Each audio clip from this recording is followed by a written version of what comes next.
Good morning, students. Today we are moving to another section of our syllabus, that is the types of microscope. It is the part of instrumentation in your syllabus. And the beginning portion of this topic, I think you have already been taught by Jean sir regarding some terms in this chapter. So today we can start with the different types of microscope. Okay, listen. Then first point is classification based how these microscopes, different types of microscopes are classified. On what parameters microscope are classified? അപ്പം ഏത് parameter ബേസിലാണ് source of illumination, which medium, which factor is providing that illumination, അതിൻ്റെ ബേസിലാണ് we are classifying different types of microscope. In that way, how many types of microscopes are there? Optical microscopes, electron microscope, then ultra microscope, and scanning probe microscope. എത്രണ്ണം ഉണ്ട്? 1, 2, 3, 4. Optical microscopes ഉണ്ട്, electron microscope ഉണ്ട്. അത് തന്നെ 2 types വരുന്നുണ്ട്. ഏതൊക്കെയാ? Term and sem. Term എന്ന് പറഞ്ഞു കഴിഞ്ഞാൽ ട്രാൻസ്മിഷൻ ഇലക്ട്രോൺ മൈക്രോസ്കോപ്പും സെം എന്ന് പറഞ്ഞാൽ സ്കാനിങ് ഇലക്ട്രോൺ മൈക്രോസ്കോപ്പുമാണ്. അപ്പോൾ ഇനി ഓരോ ടൈപ്പിനെ കുറിച്ച് നമുക്ക് ജനറലായിട്ട് ചെറുതായിട്ടൊന്ന് മനസ്സിലാക്കാം. First one, optical microscope. Optical means something relating to light, visible light. അപ്പം there are so many optical microscopes. Which are they? Dissecting microscopes, compound light microscopes, phase contrast microscope, dark field microscope, differential interface contrast microscope, and fluorescence microscope. These are the different types of optical microscopes. In all these, the light source is the illumination source is light. Okay, the next type is electron microscope. Electron microscope, as the name implies, here the light source is a beam of electron. അപ്പം ആ പേര് സൂചിപ്പിക്കുന്നത് പോലെ here the light source is a beam. ഒരു beam എന്ന് പറഞ്ഞു കഴിഞ്ഞാൽ എന്താ? ഒരു എന്താ ബീം എന്ന് പറഞ്ഞു കഴിഞ്ഞാൽ ഇനി അതെങ്ങനെയാ പറയാ? ബീം ഓഫ് ഇലക്ട്രോൺസ് ആണ്. ഒരു പ്രകാശത്തിന്റെ ഒരു രേഖ, അതേ കണക്ക് ഇലക്ട്രോൺസിന്റെ ഒരു ബീം, അത് തന്നെ. അപ്പം അത് ഏതൊക്കെ ടൈപ്സ് ഉണ്ട്? ട്രാൻസ്മിഷൻ ഇലക്ട്രോൺ മൈക്രോസ്കോപ്സ് ഉണ്ട്, സ്കാനിങ് ഇലക്ട്രോൺ മൈക്രോസ്കോപ്പ് ഉണ്ട്, സ്കാനിങ് ട്രാൻസ്മിഷൻ ഇലക്ട്രോൺ മൈക്രോസ്കോപ്സ് ഉണ്ട്. ഇനി അടുത്ത ഒരു ക്ലാസിഫിക്കേഷൻ കാറ്റഗറി ഓഫ് മൈക്രോസ്കോപ്പ് ആണ് അൾട്രാ മൈക്രോസ്കോപ്പ് എന്ന് പറയുന്നത്. And what are these peculiarities? Main feature is it is usually used to view very tiny particles. Usually the particles, the size very less than 500 nanometres. 500 നാനോമീറ്റേഴ്സിനെക്കാട്ടുള്ള diameter കുറവുള്ള പാർട്ടിക്കിൾസിനെ magnify ചെയ്യാൻ വേണ്ടിയിട്ടാണ് എന്ത് use ചെയ്യുന്നത്? Ultra microscope use ചെയ്യുന്നത്. ഇതിന്റെ principle എന്തുവാണ്? It's not light reflection. Here the principle is light scattering.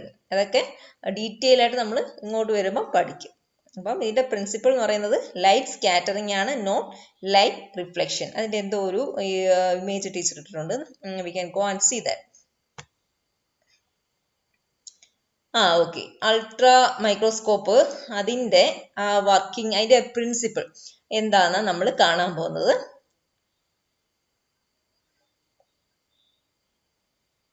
Scattering, light scattering ആണെന്ന് പറഞ്ഞില്ലേ? അപ്പം അതില് ഞാനത് നിർത്തി പോസ് ചെയ്ത് പറയാം.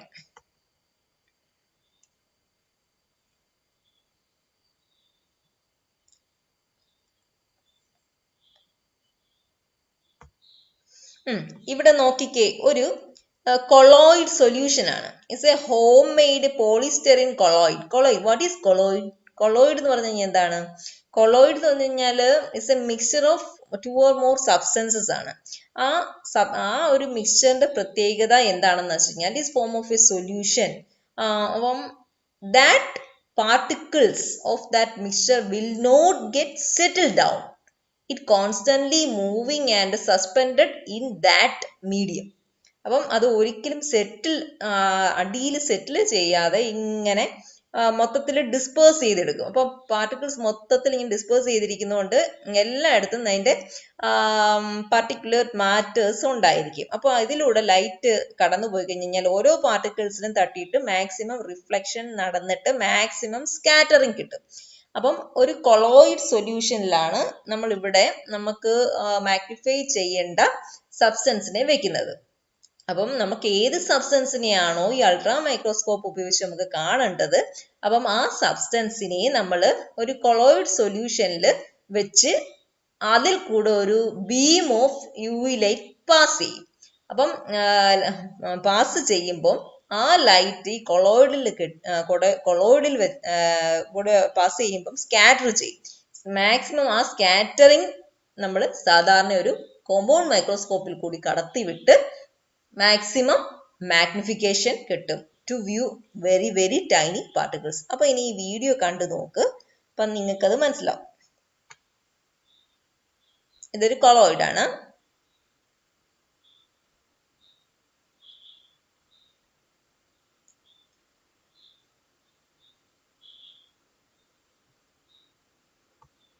ഇവിടെ കാണിച്ചിട്ടുണ്ട് കേട്ടോ, ഗ്രീൻ ബീം ലേസർ ബീം ആണ് യൂസ് ചെയ്തിരിക്കുന്നത്.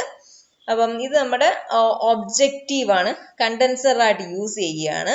അപ്പൊ കണ്ടൻസർ എന്ന് പറയുന്നത് ജസ്റ്റ് ലൈറ്റ് പാസ് ചെയ്ത് വിടാൻ ഉള്ള ഭാഗമാണല്ലോ കണ്ടൻസർ എന്ന് പറയുമ്പോഴത്തേക്ക്.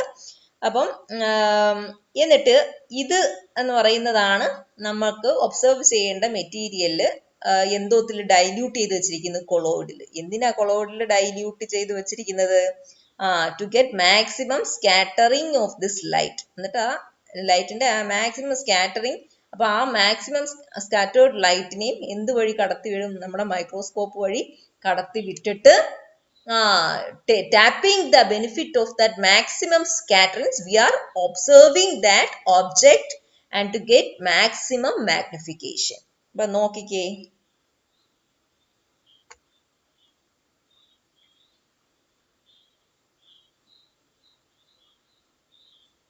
ഇവിടെ ആ സെറ്റപ്പ് കാണാം. ഇത് ലേസർ പ്രൊഡ്യൂസ് ചെയ്യാൻ വേണ്ടിയിട്ടുള്ള പെൻ പോണക്കുള്ള ഒരു സംഭവം, laser beam producing part. Objective വെച്ചു. ഒബ്ജക്റ്റീവ്, ആ പേര് തന്നെ നമുക്ക് മനസ്സിലായിക്കോണം. ഒബ്ജക്റ്റിനോട് അടുത്ത് നിൽക്കുന്ന ലെൻസിനെയാണ് ഒബ്ജക്റ്റീവ് എന്ന് പറയുന്നത്. അപ്പൊ ഇത് കണ്ടോ, കൊളോയിഡ്, അതിനകത്ത് ഒബ്ജക്റ്റ് ഉണ്ട്. സെൽ വിത്ത് ഡൈല്യൂട്ടഡ് പോളിസ്റ്ററീൻ കൊളോയിഡിനകത്ത് ഡൈല്യൂട്ട് ചെയ്ത് വെച്ചിരിക്കുകയാണ് സെല്ല്. അതിനെടുത്ത് ഇവിടെ വെക്കും. ഇനി beam of laser beam pass ചെയ്യും. കറക്റ്റ് ആയിട്ട് പൊസിഷൻ ചെയ്യുന്നു. ലേസർ ബീം പാസ് ചെയ്തു. അപ്പം ഒരു സ്കാറ്ററിങ് മാക്സിമം ആയിട്ട് നമുക്ക് കിട്ടി. ആ മാക്സിമം സ്കാറ്ററിങ് അത് ഉപയോഗിച്ചിട്ട് നമ്മുടെ കോമ്പൗണ്ട് മൈക്രോസ്കോപ്പ് ഉപയോഗിച്ചിട്ട് നമ്മൾ അതിനെ ഒബ്സർവ് ചെയ്യുകയാണ്. നമ്മൾ ഇവിടെ ആ സെപ്പറേറ്റ് സിസ്റ്റം അതിനകത്തോട്ട് മൗണ്ട് ചെയ്ത് വെക്കുന്നു. And then we are focusing to get a magnified image of that object. Using the ultra microscope, we can observe and get a magnified image of very very tiny particles whose size is much less than 500 nanometer. Right. ഇതാണ് ultra microscope. അതിന്റെ 10x എങ്ങനെ കാണുന്നുണ്ട്, ഓരോ പവറില് vision ആണ് കാണിച്ചിരിക്കുന്നത്. 10x light scattering ആണ്. Scaling ഉണ്ട്. അപ്പൊ സ്കെയിലില് നോക്കുമ്പോ ആ വലിപ്പ വ്യത്യാസം വരുന്നത് കാണാം. 10x കഴിഞ്ഞിട്ട് അടുത്ത സ്കെയിലാണ് ഇതിലൂടെ ഹയസ്റ്റ്.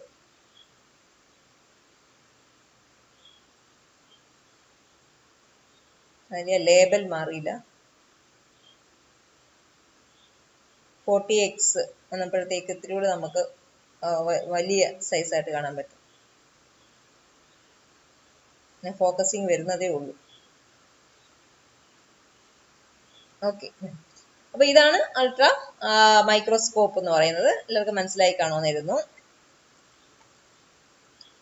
അപ്പം അതിന്റെ പ്രത്യേകത എന്താണ്? To view very tiny particles ആണ്. ഇതിന്റെ പ്രിൻസിപ്പിൾ എന്ന് പറയുന്നത് ലൈറ്റ് സ്കാറ്ററിംഗ് ആണ്, not light reflection. The other type of microscope is scanning probe microscope. It produces images of surface. അതിന്റെ സർഫസ് വ്യൂ എങ്ങനെയാണ്, ഒരു ഒബ്ജക്റ്റിന്റെ സർഫസ് എങ്ങനെയാണെന്ന് നമ്മൾ സ്കാൻ ചെയ്യാൻ ഉപയോഗിക്കുന്ന മൈക്രോസ്കോപ്പ് ആണ് scanning probe microscope. It also gives very high resolution. What is resolution? Resolution എന്താണ്? I think you already learned that term from the beginning of this chapter. What is resolution? പറഞ്ഞേ, resolution എന്ന് പറഞ്ഞു കഴിഞ്ഞാൽ എന്താ? ഇത്രേ ഉള്ളൂ, നമുക്ക് 2 പോയിന്റ്സ് ഉണ്ട്.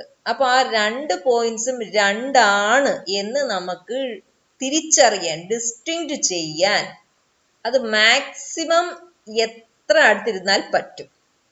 ഒരു ലിമിറ്റ് ഉണ്ട്, അതിനൊരു വാല്യൂ സാറ് പറഞ്ഞു തന്നാണായിരിക്കും. എത്രയാണ്? ഒരു 0.6 അങ്ങനെയുള്ള ഒരു വാല്യൂ അല്ലേ? അതിന്റെ ഒരു കോൺസ്റ്റന്റ് വാല്യൂ ആണ്. അതെ, 0.61 എന്ന് പറയുന്ന ഒരു വാല്യൂ ആണ്. അത്രയും ഡിസ്റ്റൻസ് അപ്പാർട്ട് ആണെങ്കിൽ മാത്രമേ നമുക്ക് 2 പോയിന്റ്സ് ഉണ്ടെങ്കിൽ അത് രണ്ടും 2 ആണ് എന്ന് തിരിച്ചറിയാൻ പറ്റുള്ളൂ. ആ ഒരു റെസൊല്യൂഷൻ. അപ്പം resolution is the ability to distinguish 2 points that kept very close overlapping way in such a way that we can discriminate that the 2 points are 2 points and not 1. but രണ്ടും 2 ആണ് എന്ന് നമുക്ക് ഡിസ്ക്രിമിനേറ്റ് ചെയ്യാൻ പറ്റുന്ന അതിനെയാണ് resolution എന്ന് പറയുന്നത്. അപ്പം എത്രയും അടുത്തിരിക്കുന്ന 2 പോയിന്റ്സിനെ രണ്ടും 2 ആണെന്ന് തിരിച്ചറിയാൻ കഴിവുള്ള മൈക്രോസ്കോപ്പ് ആയിരിക്കും ഹൈ റെസൊല്യൂഷൻ തരുന്നത്, അല്ലേ? നമുക്ക് ഒത്തിരിയൂടെ മനസ്സിലാക്കാം അങ്ങോട്ട് പോകുമ്പോൾ. Next slide. One type of optical microscope ആണ് ഡിസെക്റ്റിംഗ് microscope. I think everybody have seen this type of microscope in our lab itself. So we can go and see. It is of a simple light microscope. ഇതൊരു വളരെ simple ആയിട്ടുള്ള light microscope ആണ്, അല്ലെങ്കിൽ optical microscope ആണെന്ന് പറയാം. ഇതിന്റെ purpose എന്താണ്? To see large sections. നമ്മൾ വലിയ സെക്ഷൻസ് ഒക്കെ എടുത്ത് ചെയ്യുവാണെങ്കിൽ അന്നേരമാണ് ഇതിനെ യൂസ് ചെയ്യുന്നത്. അപ്പം ചെറിയ സ്മോൾ ആനിമൽസിന്റെ ഡിസെക്ഷൻസ് ഒക്കെ ചെയ്യുവാണെങ്കിൽ we can use this dissecting microscope. What is a peculiarity? This resolution is low. അപ്പോൾ അത്രത്തോളം അങ്ങ് നമുക്ക് അതിന്റെ ഫൈൻ ഡീറ്റെയിൽസ് കിട്ടത്തില്ല. Resolution is low. ഇനി അതിന്റെ പാർട്സ് എന്തൊക്കെയാണ്? അപ്പൊ ഇത്രയും പോയിന്റ്സ് അതിനകത്ത് പറഞ്ഞാൽ it's a simple light microscope, its purpose, its peculiarity and what are the parts of the dissecting microscope. Parts ഏതൊക്കെയാണ് നമുക്ക് നോക്കാം. First, a convex lens and a reflecting mirror. അതെവിടെ വരിക? കേട്ടോ, ലെൻസ് ഇവിടെയായിട്ട് വരും, ഒരു റിഫ്ലക്റ്റിംഗ് മിററും ഉണ്ടായിരിക്കും. ഏതിനാണ്? ഡിസെക്റ്റിംഗ് മൈക്രോസ്കോപ്പിന്. നെക്സ്റ്റ്, അടുത്ത പാർട്ട് എന്ന് പറയുന്നത് അതിന്റെ ഒരു ഹോറിസോണ്ടൽ ആയിട്ടുള്ള ഫൂട്ട് ഉണ്ടായിരിക്കും. ഫൂട്ട് അത് ഉപയോഗിച്ചിട്ടാണ്, using this foot we are keeping this microscope over any surface. ഏതെങ്കിലും സർഫസിന്റെ മുകളിൽ വെക്കാൻ വേണ്ടി ഉപയോഗിക്കുന്ന ഒരു പാർട്ടാണ് ഫൂട്ട് എന്ന് പറയുന്നത്. പിന്നെ അടുത്ത പാർട്ട് എന്ന് പറയുന്നത് വെർട്ടിക്കൽ പില്ലർ. ഉണ്ടോ, ഈ ഒരു പില്ലർ ഷേപ്ഡ് ആയിട്ടുള്ള പാർട്ടാണ്.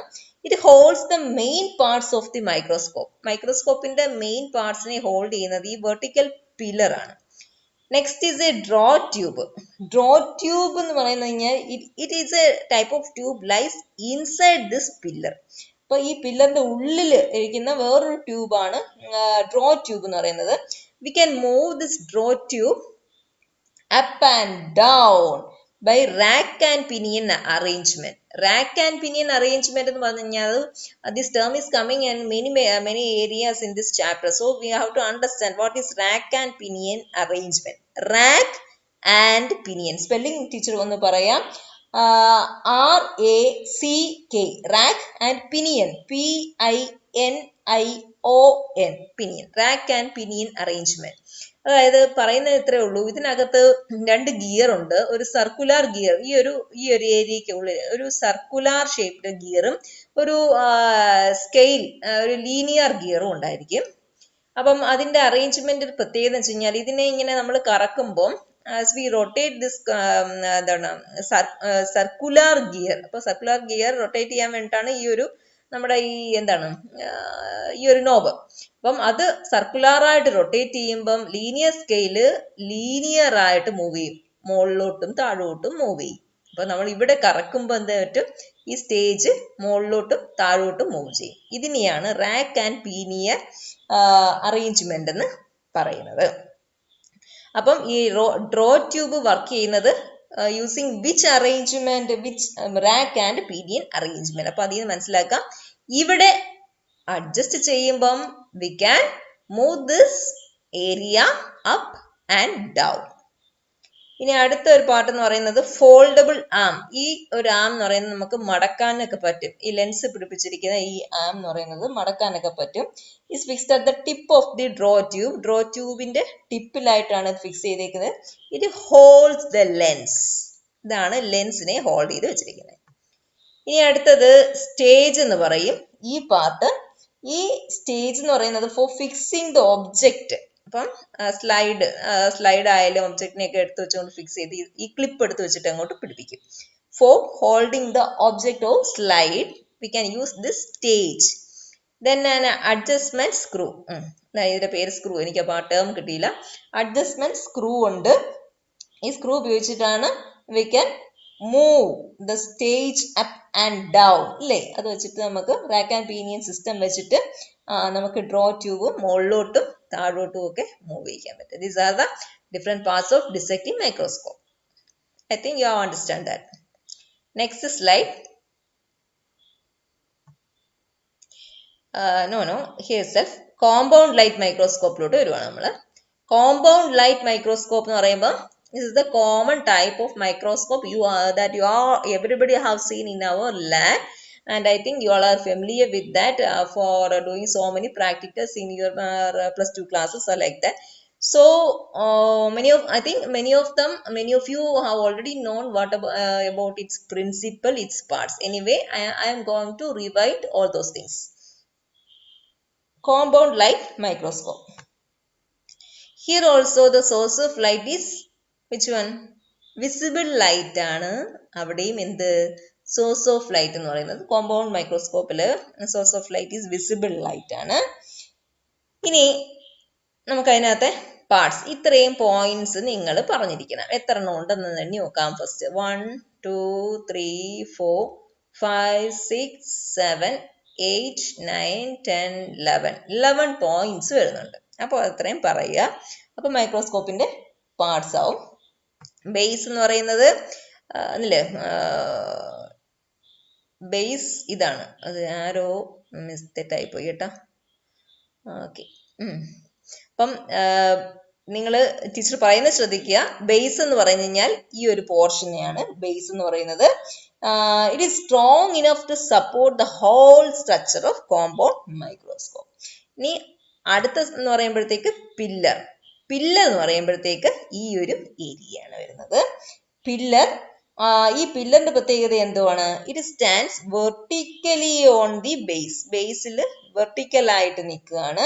It holds the upper part of the microscope. മൈക്രോസ്കോപ്പിന്റെ അപ്പർ പാർട്ടിനെ ഹോൾഡ് ചെയ്യും. അപ്പൊ ഇതിന്റെ പൊസിഷൻ എവിടെയാണ്, ഇതിന്റെ ഫങ്ഷൻ എന്താണെന്നുള്ളത് പറഞ്ഞു.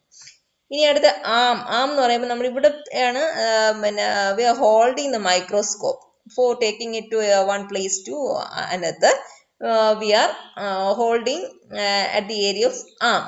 ആമിലാണ് നമ്മൾ പിടിക്കുക. നമുക്ക് പിടിച്ചുകൊണ്ട് അങ്ങോട്ടും ഇങ്ങോട്ടും മാറ്റി വെക്കുന്നതല്ല. It is the curved axial part that's used for handling the microscope. ഇനി അടുത്തത് ഇൻക്ലിനേഷൻ ജോയിന്റ്. ഇൻക്ലിനേഷൻ ജോയിന്റ് എന്ന് വെച്ച് കഴിഞ്ഞാൽ ഒരു ജോയിന്റ് തന്നെയാണ് between the arm and the base. ആമും ബേസും തമ്മിലുള്ള ഒരു ജോയിന്റ് ആണ് ഇൻക്ലിനേഷൻ ജോയിന്റ് എന്ന് പറയും. ഇനി നെക്സ്റ്റ് എന്ന് പറയുന്നത് ബോഡി ട്യൂബ്. ബോഡി ട്യൂബിനകത്ത് there are so many points we need to add along this body tube. എന്തൊക്കെയാണെന്ന് നോക്കിയേ. ബോഡി ട്യൂബില് it is the area where the objective and eyepiece are fixed. അപ്പം രണ്ട് ടൈപ്പ് ലെൻസ് വരുന്നുണ്ട്. I Ps അല്ലെങ്കിൽ ocular lens, അതേപോണക്ക് objective lenses. ഇത് ഇത്രയും fix ചെയ്തിരിക്കുന്നത് എവിടെയാണ്? ബോഡി ട്യൂബ് എന്ന് പറയുന്ന ഒരു ട്യൂബുലാർ പോർഷനിലാണ് ഫിക്സ് ചെയ്ത് വെച്ചിരിക്കുന്നത്. അപ്പം it is attached to the upper part of the arm. ഉണ്ടോ? ഇത് അറ്റാച്ച് ചെയ്യുന്നത് ആമിന്റെ അപ്പർ പാർട്ടാണ്. Here also its movement is adjusted by rack and pinion arrangement. അത് ഇനി പറയണ്ടല്ലോ. റാക്ക് ആൻഡ് പീനിയൻ എന്ന് പറയുമ്പം എന്താണ്? ഈ അഡ്ജസ്റ്റ്മെന്റ് സ്ക്രൂ റൊട്ടേറ്റ് ചെയ്യുന്നത് വഴി ഇത് മുകളിലോട്ടും താഴോട്ടും മൂവ് ചെയ്യാൻ പറ്റും. അതിനാണ് റാക്ക് ആൻഡ് പീനിയൻ അറേഞ്ച്മെന്റ് എന്ന് പറയുന്നത്. ഇതിന്റെ ലെങ്ത് കൂടെ പറയണം. ബോഡി ട്യൂബിന്റെ ലെങ്ത് എത്ര വരുന്നുണ്ട്? 160 millimeter ആണ് ഇതിന്റെ ലെങ്ത് എന്ന് പറയുന്നത്. ഇനി body tube are of different types. Monocular body tube ഉണ്ട്. മോണോക്കുലർ ബോഡി ട്യൂബ് എന്ന് പറയുന്നത് ഇപ്പം എന്താണ്, ഒറ്റ ഒരു ഐ പീസേ കാണുള്ളൂ ഇവിടെ. 1 eye at a time. ഇവിടെ മണ്ടയിൽ ഓരോ. ഇതിപ്പോ മോണോക്കുലർ ആണ്. ബൈനോക്കുലർ എന്ന് പറയുമ്പോഴത്തേക്ക് 2 ഐ പീസ് അറ്റ് ഒരേ സമയത്ത്. അപ്പൊ നമുക്ക് ഇതിലൂടെ നോക്കണേ നമ്മൾ ഒരു കണ്ണ് അടച്ചിട്ടേ പറ്റുള്ളൂ. ബൈനോക്കുലർ ആകുമ്പോഴത്തേക്ക് 2 കണ്ണും യൂസ് ചെയ്ത് നമുക്ക് വ്യൂ ചെയ്യാം ഒബ്ജക്റ്റ്. ഇനി ഒരു മൂന്നാമതൊരെണ്ണം ഉണ്ട്, കമ്പൈൻഡ് ഫോട്ടോ ബൈനോക്കുലർ ടൈപ്പ്. എന്താണ് കമ്പൈൻഡ് ഫോട്ടോ ബൈനോക്കുലർ ടൈപ്പ്? അതെന്ന് പറയുമ്പോഴത്തേക്ക് നമുക്ക് കണ്ടുകൊണ്ട് ഫോട്ടോ പിക്ചർ കൂടെ എടുക്കാം. നമ്മൾ പിന്നെ ആ കാണുന്ന ഒബ്ജക്റ്റിന്റെ ഇമേജ്, ഇതിനകത്തൂടെ കാണുന്ന ഒബ്ജക്റ്റിന്റെ ഇമേജ് ഫോട്ടോഗ്രാഫി കൂടെ ചെയ്യാൻ പറ്റുന്ന, അതുകൂടെ അറ്റാച്ച് ചെയ്യാൻ പറ്റുന്ന ടൈപ്പ് ബോഡി ട്യൂബ് ഉണ്ട്. അപ്പൊ ബോഡി ട്യൂബിൽ എന്തൊക്കെയാ പറഞ്ഞെന്ന് അറിയാലോ. അതിന്റെ ലെങ്ത്, അതിനകത്താണ് ഐ പീസും ഒബ്ജക്റ്റീവും ഫിക്സ് ചെയ്ത് വെച്ചിരിക്കുന്നത്. 3 ടൈപ്സ് ഉണ്ട്. ഇനി അടുത്തത് ഡ്രോ ട്യൂബ്. ഡ്രോ ട്യൂബ് എന്ന് പറയുമ്പോൾ അറിയാം, ഇതിന് ബോഡി ട്യൂബിനകത്ത് ഇരിക്കുന്നതാണ്. അതും റാക്ക് ആൻഡ് പീനിയൻ വെച്ചിട്ടാണ് അഡ്ജസ്റ്റ് ചെയ്ത് വെച്ചിരിക്കുന്നത്.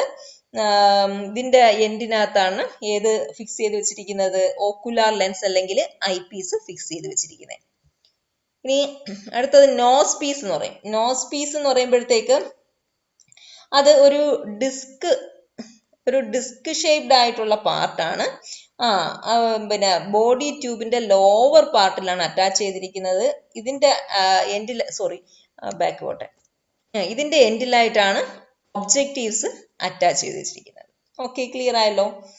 ഇനി അടുത്ത പാർട്ട് എന്ന് പറയുന്നത് stage. Stage is the area where we are placing our object in the slide for viewing under the microscope. അപ്പൊ മൈക്രോസ്കോപ്പിലൂടെ കാണേണ്ട ഒബ്ജക്റ്റിനെ വെക്കുന്ന ഏരിയയാണ് സ്റ്റേജ് എന്ന് പറയുന്നത്. അതിന്റെ അവിടെ 2 സ്റ്റേജ് ക്ലിപ്സും ഉണ്ടല്ലോ. ഓക്കെ, ഇനി സ്റ്റേജ് ക്ലിപ്സ്. ഇനി coarse adjustment, fine adjustment. Coarse adjustment എന്ന് പറയുമ്പോഴത്തേക്ക് ഈ ഒരു സ്ക്രൂ അഡ്ജസ്റ്റ്മെന്റ് ആണ്. ഇതും റാക്ക് ആൻഡ് പീനിയൻ മെക്കാനിസം ആണ്. ഇതിന്റെ ഫംഗ്ഷൻ പറയുന്നത് അതിന്റെ ഫംഗ്ഷൻ എന്തുവാണ്? ഫോക്കസിങ് അഡ്ജസ്റ്റ് ചെയ്യുക. ഇത് റൊട്ടേറ്റ് ചെയ്യുന്നതനുസരിച്ച് ഈ ബോഡി ട്യൂബ് മൂവ് ചെയ്ത് നമുക്ക് ആ ഫോക്കസിങ്, കറക്റ്റ് വ്യൂയിങ് കിട്ടും. അപ്പം ഇത് മൂവ് ചെയ്യുമ്പോഴത്തേക്ക് നല്ല ലോങ് ഡിസ്റ്റൻസ് നമുക്ക് ബോഡി ട്യൂബ് മൂവ് ചെയ്യിക്കാൻ പറ്റും. That is coarse adjustment. ഇനി ഫൈൻ അഡ്ജസ്റ്റ്മെന്റ് ഉണ്ട്. ഫൈൻ അഡ്ജസ്റ്റ്മെന്റ് എന്ന് പറയുമ്പോഴത്തേക്ക് ഇത് എന്ന് പറയുമ്പോഴത്തേക്ക് നമ്മൾ കോഴ്സ് അഡ്ജസ്റ്റ്മെന്റ് വെച്ച് നമ്മൾ ഫോക്കസ് ചെയ്തതിനെ ഒന്നുകൂടെ നല്ല ക്ലിയർ ആയിട്ട് കാണാൻ വേണ്ടിയിട്ട് അഡ്ജസ്റ്റ് ചെയ്യുന്ന നോബാണ് ഫൈൻ അഡ്ജസ്റ്റ്മെന്റ് എന്ന് പറയുന്നത്. എക്സാക്ട് ഫോക്കസിങ് ആണ്. ഇത് റൊട്ടേറ്റ് ചെയ്യുമ്പോൾ ഇത് എന്താ സംഭവിക്കുന്നത് വെച്ച് കഴിഞ്ഞാൽ ഭയങ്കരമായിട്ട് നമുക്ക് ബോഡി ട്യൂബ് മൂവ് ചെയ്യത്തില്ല. By turning the fine adjustment body tube will move only to a small vertical distance. എന്താ ഒരു സ്മോൾ വെർട്ടിക്കൽ ഡിസ്റ്റൻസിൽ മാത്രമേ. കാരണം ഓൾറെഡി കോഴ്സ് അഡ്ജസ്റ്റ്മെന്റ് വെച്ചിട്ട് നമ്മൾ ഫോക്കസ് ചെയ്ത് വെച്ചിരിക്കുകയാണ്. ഇനി അത് കറക്റ്റ് ഒന്ന് ആക്കണം. അതിന് വേണ്ടിയിട്ടുള്ളതാണ് ഫൈൻ അഡ്ജസ്റ്റ്മെന്റ്. നെക്സ്റ്റ്, ഇനി അതിന്റെ ഒപ്റ്റിക്കൽ പാർട്സ്, ലെൻസുകൾ ഏതൊക്കെയെന്നുള്ളതാണ്. ലൈറ്റ് കടത്തിവിടുന്ന പാർട്സുകൾ ഏതൊക്കെയാണ്? First sub stage condenser. Condenser എന്ന് പറയുമ്പോഴത്തേക്ക് ദാ ഇവിടെയായിട്ട് വരും. ഇതാണ് കണ്ടൻസർ. ഈ കണ്ടൻസർ എന്ന് പറയുമ്പോഴത്തേക്ക് എന്താ, ഇവിടുന്ന് വരുന്ന ലൈറ്റിനെ കടത്തി വിടുന്ന, it is the part fix to the lower surface of the stage. ഇപ്പൊ സ്റ്റേജിന്റെ ലോവർ സർഫസിലായിട്ടാണ് ഫിക്സ് ചെയ്തത്. Its purpose is to gather the diffuse light rays from the source. ഇവിടുന്ന് വരുന്ന ലൈറ്റിനെ എല്ലാം നല്ലതായിട്ട് പിടിച്ച് ഇതിനകത്തൂടെ കടത്തി, ഒന്നും വെളിയിൽ പോകാതെ കടത്തി വിടുക എന്നുള്ളതാണ് റോള് സബ് സ്റ്റേജ് കണ്ടൻസർ എന്ന് പറയുന്നത്. ഇനി അടുത്തത് ഒബ്ജക്റ്റീവ് ലെൻസ് എന്ന് പറയുമ്പോഴത്തേക്ക് ഇത് ബോഡി ട്യൂബിന്റെ ലോവർ എൻഡിലായിരിക്കും ഇരിക്കുന്നത്. നമ്മുടെ ഒബ്ജക്റ്റിനോട് വെരി ക്ലോസ് ആയതുകൊണ്ട് തന്നെയാണ് ഒബ്ജക്റ്റീവ് എന്ന് തന്നെ പറയുന്നത്. ഈ ഒബ്ജക്റ്റീവിൽ ഫോം ചെയ്യുന്ന ഇമേജിന് ഒരു പ്രത്യേകതയുണ്ട്. ഇമേജ് എന്ന് പറയുന്നത് എപ്പോഴും ഇൻവേർട്ടഡ് റിയൽ ഇമേജ് ആയിരിക്കും ഇവിടെ ഫോം ചെയ്യുന്ന. റിയൽ ഇമേജ്, വെർച്വൽ ഇമേജും ഉണ്ട്. വെർച്വൽ ഇമേജ് എന്ന് പറയുമ്പോഴത്തേക്ക് it's not an actual image, it's only a perspective, നമ്മുടെ ഒരു തോന്നലാണ് വെർച്വൽ ഇമേജ് എന്ന് പറയുമ്പോഴത്തേക്ക്. അപ്പം ഇവിടെ ഉണ്ടാകുന്നത് റിയൽ ഇമേജ്. ഒബ്ജക്റ്റ് ഇവിടെ വെക്കുന്നു, ഒബ്ജക്റ്റീവ് വഴി വ്യൂ ചെയ്യുമ്പോഴത്തേക്ക് ഇതിൽ ഉണ്ടാകുന്ന ഇമേജ് എന്ന് പറയുന്നത് റിയൽ ആയിട്ടുള്ള ഇമേജ് ആണ്. But it is inverted. Inverted എന്ന് പറയുമ്പോൾ അറിയാലോ, അത് തലകീഴായിട്ടുള്ള ഇമേജ് ആണ് ഫോം ചെയ്യുന്നത്. ഇനി ഒബ്ജക്റ്റീവ്സിന് പല മാഗ്നിഫിക്കേഷൻസ് ഉള്ളതുണ്ട്. Magnifications low power, high power. 10x ഉണ്ട്, പിന്നെ 45x ഉണ്ട്, 100x ഉണ്ട്. അതിൽ 10 ലോ പവർ എന്ന് പറയും, 45x ഹൈ പവർ എന്ന് പറയും, 100x ഓയിൽ ഇമേർഷൻ ഒബ്ജക്റ്റീവിനാണ് ഉപയോഗിക്കുന്നത്. What is oil immersion type that we will discuss in the end of this section. So don't need to bother about that now. So now listen the other two terms, low power and high power. Low power is 10x and high power is 45x. What is x? That's the multiplication. To what extent we are visualizing that object, and through that microscope we can visualize the same image as a multiplication of that factor. അപ്പം 10x എന്ന് പറയുമ്പോഴത്തേക്ക് എത്രത്തോളം സൈസിൽ നമ്മളുടെ കണ്ണ് വെച്ച് കാണാൻ പറ്റുമോ, നേക്കഡ് ഐസ് വെച്ച് കാണാൻ പറ്റുമോ, അതിന്റെ മൾട്ടിപ്ലൈ ഓഫ് 10, അപ്പം 10 ഇരട്ടി കാണാൻ പറ്റുക, അതാണ് 10x. 45x എന്ന് പറയുമ്പോഴത്തേക്ക് 45 multiple of 45 size that we visualize using our naked eye. അപ്പൊ നമ്മൾ കണ്ണ് വെച്ച് കാണുന്നതിന്റെ 45 മടങ്ങ് ആണ് 45x എന്നൊക്കെ പറയുന്നത്. ഇനി ഓക്കുലാർ ലെൻസ് ഉണ്ട്. ഓക്കുലാർ ലെൻസ് എന്ന് പറയുമ്പോഴത്തേക്ക് അതിനെ അതർവൈസ് കോൾഡ് ഐ പീസ്. ഇത് ഒരു മാഗ്നിഫൈങ് ആയിട്ടുള്ള കോൺവെക്സ് ലെൻസ് ആണ്. ഇത് ആക്ച്വലി മാഗ്നിഫൈ ചെയ്യുന്നത് ഒബ്ജക്റ്റീവിൽ നിന്നുണ്ടായ ഇമേജിനെ ഒബ്ജക്റ്റായിട്ട് കൺസിഡർ ചെയ്തിട്ട് അതിനെയാണ് മാഗ്നിഫൈ ചെയ്യുന്നത്. മനസ്സിലായി? ഇത് നേരിട്ട് ഒബ്ജക്റ്റിനെ വ്യൂ ചെയ്യുന്നില്ല, പകരം ഇത് according for this lens, ocular lens, the object is the image formed by the objective lens. കാരണം ഇവിടെ കൂടെ ലൈറ്റ് കടന്നു വിട്ട് ഈ ഒബ്ജക്റ്റീവ് ലെൻസിൽ നിന്നുണ്ടാവുന്ന ഒരു ഇമേജ് ഉണ്ടല്ലോ, that image is forming in the focal point of this ocular lens. Ocular ലെൻസിന്റെ focal point എന്ന് പറയുമ്പോൾ എന്തുമായിരിക്കും, അതിൽ നിന്ന് വരുന്ന ലൈറ്റ് ബീം കൺവേർജ് ചെയ്യുന്ന ഒരു പോയിന്റ്. അപ്പം അവിടെ ആണ് ഈ ഒബ്ജക്റ്റീവ് ലെൻസിന്റെ ഇമേജ് ഫോം ചെയ്യുന്നത്. ആ ഇമേജിനെ ഒബ്ജക്റ്റ് ആയിട്ട് കണ്ടുകൊണ്ടാണ് ഇതില്, അതായത് ഐ പീസിൽ ഒരു ഹൈലി മാഗ്നിഫൈഡ് ആയിട്ടുള്ള ഇമേജ് ഫോം ചെയ്യും. That we are visualising using our eyes. That is eyepiece. അപ്പം ഇവിടെ ഉണ്ടാവുന്ന ഇമേജ് എന്ന് പറയുന്നത് വെർച്വൽ ഇമേജ് ആണ്, not the real image. And also that image also inverted ആയിട്ടുള്ള highly magnified ആയിട്ടുള്ള ഇമേജ്. ഈ eyepiece of 2 types, 10x and 15x are usually providing with the compound microscope. 10x 15x ആണ് വരുന്നത്. Then next is a light source for conducting the light. ഇപ്പം light ഇതിനകത്തൂടെ narrow beam പോകണമെങ്കിൽ എന്ത് വേണം, ഇവിടെ ഒരു മിറർ വെക്കും. ഇത് ലൈറ്റ് ഫോളോ ചെയ്യുക, എന്നിട്ട് അതിനെ റിഫ്ലക്ട് ചെയ്തതിലൂടെ കടത്തിവിടാൻ വേണ്ടിയിട്ട്. There should be a light source to provide illumination for the specimen. Then next diaphragm. Diaphragm ഇവിടെ ഒരു ചെറിയൊരു ലിവർ പോണക്കൊരു സ്ട്രക്ചറും ഉണ്ട്. അത് ഇങ്ങനെ കറക്കി നമുക്ക് we can control the amount of light that is passing through the condenser. കണ്ടൻസറിൽ കൂടെ പോകുന്ന ലൈറ്റിന്റെ എമൗണ്ടിനെ നമുക്ക് കൺട്രോൾ ചെയ്യാൻ പറ്റും through this diaphragm. Exactly similar to the diaphragm that is present in our eyes.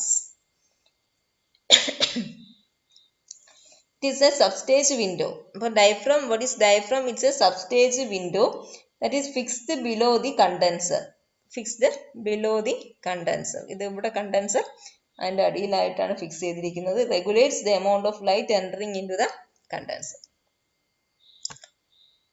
Next, about the lenses. About both these types of lenses we already discussed just now. That is regarding the objective and the ocular. In addition to all the above mentioned points, here we are going to say that how these objectives and oculars are constructed. Objectives and both of these lenses are constructed from a series of thinner lenses. Thinner lenses that place very close together. അപ്പം 8 മുതൽ 10 വരെയുള്ള കനം കുറഞ്ഞ lenses ഒന്നിന് മുകളിൽ close ആയിട്ട് arrange ചെയ്തിട്ടാണ് ഈ ഒബ്ജക്റ്റീവ് ഉണ്ടാകുന്നത്. നമുക്ക് ഓക്കുലർ ഉണ്ടാക്കുന്നത് similarly 2 to 3 thinner lenses are kept close together and form the eyepiece for better corrected image. What is the maximum range of magnification that is obtainable in a compound microscope? എത്രത്തോളം വരും കിട്ടും magnification? 1500x കിട്ടും. ഈ മാഗ്നിഫിക്കേഷന്റെ amount എന്ന് പറയുന്നത് ഒക്കുലാറിന്റെയും ഒബ്ജക്റ്റീവിന്റെയും മാഗ്നിഫിക്കേഷന്റെ some ആണ് ഈ 1500x എന്ന് പറയുന്നത്.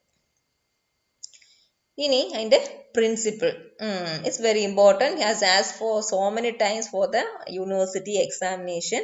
So listen. Along with this video, I will explain what is the principle of compound microscope. So let's see that.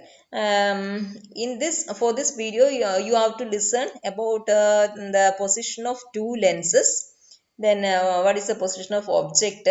What is the nature of primary image? What is the nature of final image? രണ്ട് lens അതിന്റെ position മനസ്സിലാക്കുക.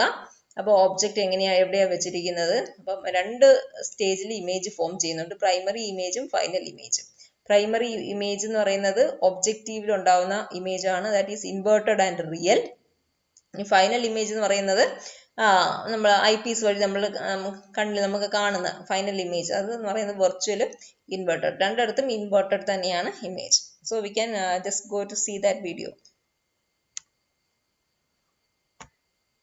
Formation of images in compound microscope. A compound microscope is an optical instrument used to view and examine very small objects, such as bacteria. It is made up of two convex lenses of high power. The lens nearer the objective is called the objective lens, with focal length FO. The lens. ഇവിടെ നോക്കിയേ, ഇവിടെ നമ്മൾ object വെക്കും. അപ്പോൾ ഒബ്ജക്റ്റിനെ നോക്കി എന്ത് വേണ്ടി സൈസ് ചെറുതാണെന്ന് കണ്ട. അത് ഇങ്ങനെയാണ് അതിന്റെ പൊസിഷൻ. അതിന്റെ തൊട്ടടുത്തായിട്ട് നമ്മുടെ ഒബ്ജക്റ്റീവ് ലെൻസ് ഉണ്ട്. അപ്പൊ ഇതിന്റെ അപ്പർ സൈഡിൽ നിന്ന് വരുന്ന ലൈറ്റ്, റിഫ്ലക്റ്റഡ് ലൈറ്റിന്റെ പാത്താണ് കാണുന്നത് കണ്ടോ. ഇവിടെ വന്നിട്ട് ഒബ്ജക്റ്റീവ് കടന്നു വരുമ്പോഴത്തേക്ക് അത് കൺവേർജ് ചെയ്യാണ് കണ്ടോ. കൺവേർജ് ചെയ്തിട്ട് ഒരു പോയിന്റിൽ വന്ന് മീറ്റ് ചെയ്യുന്നുണ്ട് കണ്ടോ. ഈ മീറ്റ് ചെയ്യുന്നത് പറയുന്നത് ഈ ഐ പീസിന്റെ ഫോക്കൽ പോയിന്റിന്റെ ഉള്ളിലാണ് ഉണ്ടോ. ഐ പീസിന്റെ ഫോക്കൽ പോയിന്റ് ആണ് FE എന്ന് കൊടുത്തിരിക്കുന്നത്. ഒബ്ജക്റ്റീവിന്റെ ഫോക്കൽ പോയിന്റ് ആണ് FP എന്ന് പറയുന്നത്. സോറി FP അല്ല FO ആണ് കേട്ടോ.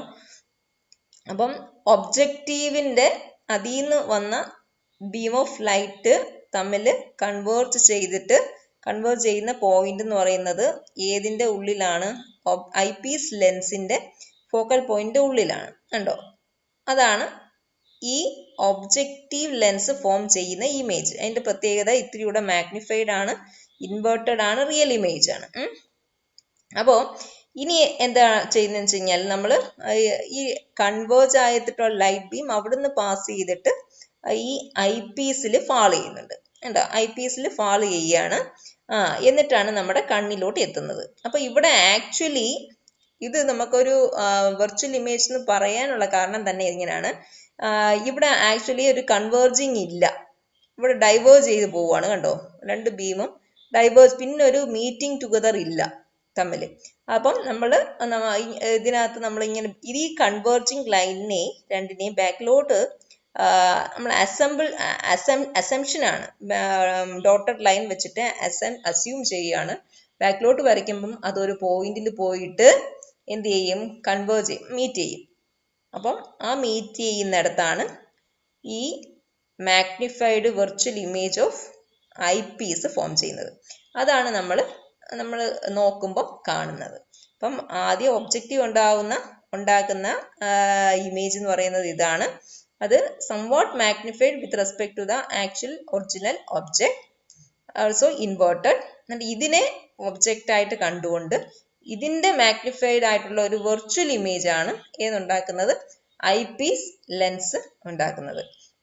വെർച്വൽ എന്ന് പറയാൻ കാരണം ആക്ച്വലി ഇവിടെ ബീം ഓഫ് ലൈറ്റ് ഒന്നും ഇല്ല. ഇതൊരു ഫാൾസ് ആയിട്ട് ഉണ്ടാവുന്ന, അതായത് നമ്മൾ കണ്ണാടിയിൽ നമ്മുടെ ഇമേജ് നോക്കുമ്പോഴത്തേക്ക് നമുക്ക് നമ്മളുടെ രൂപം കണ്ണാടിയിൽ കാണത്തില്ലേ? ആ കണ്ണാടിയിൽ കാണുന്ന രൂപം എന്ന് പറയുന്നത് യഥാർത്ഥത്തിൽ അതിന്റെ ബാക്കിൽ ആരും നിൽപ്പില്ല. That is of virtual image ആണ്, വെർച്വൽ ആണ്. അതേപോലെ ആ ഒരു പ്രിൻസിപ്പിളാണ്. ആക്ച്വലി ഇവിടെ ലൈറ്റ് റേസ് ബാക്കിലോട്ട് ഇല്ല, നമ്മൾ അസ്യൂം ചെയ്യുന്നതാണ്. അപ്പം അസ്യൂം ചെയ്ത് അതിനെ ബാക്കിലോട്ട് ഈ ലൈൻസിനെ ഡൈവേർജന്റ് ആയിട്ടുള്ള ഈ രണ്ട് ലൈനിനെ ബാക്കിലോട്ട് വരച്ചു പോകുമ്പോൾ ഏത് പോയിന്റിലാണോ മീറ്റ് ചെയ്യുന്നത് ആ ഒരു പോയിന്റിലായിരിക്കും ഐ പീസ് ലെൻസിന്റെ ഇമേജ് ഫോം ചെയ്യുന്നത്. That is the final image and it also highly magnified and inverted.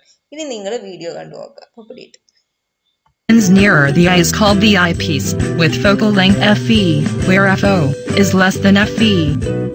The object is placed at a distance U, greater than FO, from the objective to form an image I, one which is real, inverted and diminished at its focal point FO. ആ ഇമേജിന്റെ പ്രത്യേകതയാണ് real, inverted and diminished. Which image? Image formed by the objective lens. Image I becomes the object for the eyepiece. The eyepiece is adjusted until I1 is nearer to the lens than its focal length, thus acts as a magnifying glass to produce final image I2, which is virtual, inverted, and magnified. In normal adjustment, the final image I2 is formed at the least distance of distinct vision, D, equal to 25 cm from the eyepiece, to produce highest magnification. The following is the magnification M of a compound microscope. The magnification M of a compound microscope can be calculated from the following formula, where MO equal to magnification of the objective, and ME equal to magnification of the eyepiece. Last പറഞ്ഞത് മൈക്രോസ്കോപ്പിന്റെ magnification how we can calculate by a multiple of the magnification of eyepiece into magnification of the objective.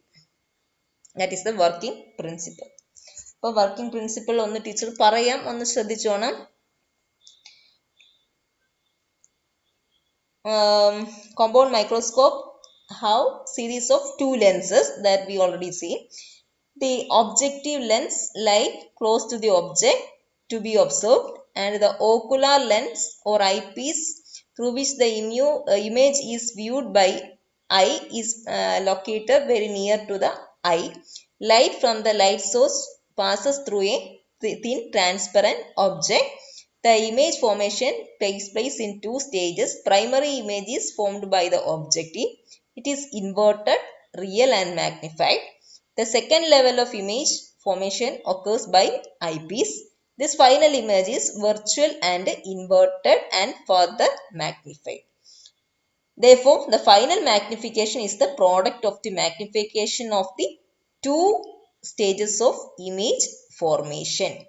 The magnification power of a microscope can be calculated by multiplying the powers of objective and eyepiece lenses. Okay, I think you understand that. So next slide. Dry objective versus oil immersion objective. What you understand about dry objective and what you understand about oil immersion objective. Okay, dry objective means that is the common type of objective that we are all using in our lab. That's very familiar to us. Here in this type, the space between the objective and the cover slip is filled with air, because while we are placing an object or anything in a slide and place it over the stage for viewing using the compound microscope, in between that objective and the cover slip there is nothing. It's only air. That is dry objective എന്ന് പറയുന്നത്. അവിടെ അല്ലേ ആ ഒബ്ജക്റ്റീവിൻ്റെ നമ്മൾ ആ സ്റ്റേജിൽ വെച്ചിരിക്കുന്ന cover സ്ലൈഡിൽ വെച്ചിരിക്കുന്ന നമ്മുടെ ആ പിന്നെ വ്യൂ ചെയ്യേണ്ട ഒബ്ജക്റ്റിൻ്റെ ഇടയ്ക്ക് മറ്റൊന്നുമില്ല, ജസ്റ്റ് ഓൺലി എയർ. അങ്ങനെയുള്ളതിനെയാണ് ഡ്രൈ ഒബ്ജക്റ്റീവ് എന്ന് പറയുന്നത്. അപ്പം അതിൻ്റെ ഡിസഡ്വാൻറ്റേജ് എന്താണ് ടീച്ചർ കാണിക്കാം. ഇങ്ങനെ ആയിരിക്കുമല്ലോ ഡ്രൈ ഒബ്ജക്റ്റീവ്. അപ്പം നമ്മുടെ there will be that source for allowing the passage of light through the fine hole of that stage. അപ്പം അത് നമ്മുടെ മിററുണ്ട്, ഇതുവഴി ലൈറ്റ് ബീം കടന്നു പോകുമ്പോഴത്തേക്ക് ഈ ഡ്രൈ ഒബ്ജക്റ്റീവ് ആണെങ്കിൽ എന്ത് സംഭവിക്കുന്നു നോക്കൂ, ഉണ്ടോ, some amount of light get diffracted. കുറച്ച് ലൈറ്റ് അങ്ങ് നഷ്ടപ്പെട്ടു പോകും, ഉണ്ടോ. എല്ലാ ലൈറ്റ് റേസും നമുക്ക് ഈ ഒബ്ജക്റ്റീവ് വഴി പാസ് ചെയ്ത് വിടാൻ പറ്റത്തില്ല. some amount of light may lose because of diffraction. അതാണ് ഈ ഡ്രൈ ഒബ്ജക്റ്റീവിന്റെ ഒരു ദോഷം. So it will greatly reduce the light gathering ability of dry objective. ഒബ്ജക്റ്റീവിന്റെ ലൈറ്റ് ഗ്യാതറിംഗ് എബിലിറ്റിയെ അഫക്റ്റ് ചെയ്യും. That is the disadvantage dry ഒബ്ജക്റ്റീവിന്റെ. ഇനി what is the merit of oil immersion or what you mean by oil immersion objective? Here the space between objective and cover slip is filled with immersion oil. ഒരു പ്രത്യേക type ഓയിലുണ്ട്. അപ്പം ആ oil apply ചെയ്യും. നമ്മൾ ഏത് ഒബ്ജക്റ്റിനെയാണോ view ചെയ്യാൻ പോകുന്നത് അതിൻ്റെ മുകളിൽ ഒരു ഡ്രോപ്പ് നമ്മൾ പ്ലേസ് ചെയ്യും. അപ്പം ഒബ്ജക്റ്റീവിൻ്റെയും അപ്പം കവർ സ്ലിപ്പിൻ്റെയും ഇടയ്ക്ക് എയർ ആയിരിക്കത്തില്ല, ഒരു ഓയിൽ ഉണ്ടായിരിക്കും. ഇതിൻ്റെ അഡ്വാൻറ്റേജ് എന്താണ്? ഒരു ലൈറ്റ് ബീമിനെയും ഡിഫ്രാക്ട് ചെയ്ത് ലോസ് ആയി പോകാൻ സമ്മതിക്കത്തില്ല. കാരണം എന്താ? Refractive index of oil and cover glass are same. Refractive index എന്ന് പറയുമ്പോഴത്തേക്ക് മാക്സിമം ലൈറ്റ് ബീമിനെ ബെൻഡ് ചെയ്യിച്ചിട്ട് ഒബ്ജക്റ്റീവിലൂടെ തന്നെ കടത്തി വീഴും. ആ ഒരു കഴിവ് of oil and cover glass are same. So there is no loss because of diffraction, no loss of any beam of light because of diffraction. So that is an advantage of oil immersion objective over dry objective. So that you have to give some attention. So because this may have some chance for asking for your examination. Then so because of this peculiarity, the oil immersion objective, the light gathering ability is very very high when compared to dry objective. Then limit of resolution. Resolution എന്താന്ന് ഞാൻ പറഞ്ഞു തന്നു, ഇനി പറയേണ്ട കാര്യമില്ല, പോട്ടെ. It is high for oil immersion than dry objective. അപ്പം എത്രയും is ability to resolution, that is the ability to distinct between two closely placed points. That ability is high for oil immersion objectives.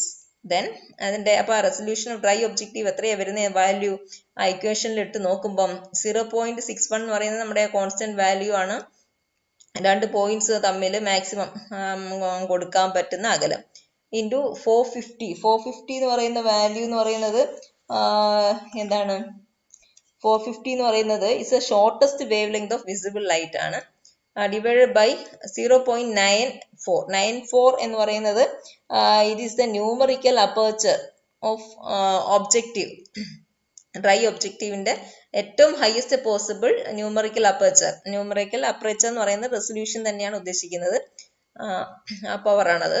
അപ്പൊ അതിലിട്ട് പോകുമ്പോൾ 300 nanometre. അപ്പൊ dry objective can view up to 2 points as distinct that are placed 300 nanometer apart. അപ്പം 300 nanometre അകലത്തിലിരിക്കുന്ന 2 പോയിന്റ്സിനെ distinct ചെയ്യാനുള്ള കഴിവുണ്ട് dry objective.